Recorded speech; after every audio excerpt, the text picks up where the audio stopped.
السلام علیکم. من میخوام مثالی وریاتی دو یک ماشین نشان دهم. مثال چنین داده شده است: 2x کوادرات مینوس 3 ضرب 5x کوادرات مینوس 3 برابر 9.1 ضرب 10x مینوس 1 در درجه 3. ما این به این اساس میاریم 2 ضرب 5 از خروجی خاصیتی ا درجهش x ضرب b درجهش x برابر a ضرب b در درجه x.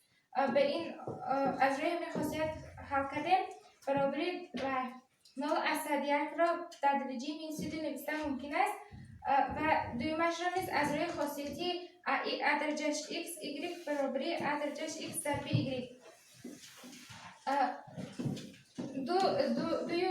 5 ضرب کنیم در درجهش x کوادرات مینوس 3 میشود برابر این را نیز از روی خاصیتی ا درجهش x ضرب ا درجهش y برابر ا درجهش x پلس y نوشته و این حاصل میشود x کوادرات مینوس 3 برابر 3x مینوس 5 x کوادرات مینوس 3x پلس 2 برابر 9x و معادله این را دیسکریمنانت حل میکنیم و جواب 1 و 2 میگیریم.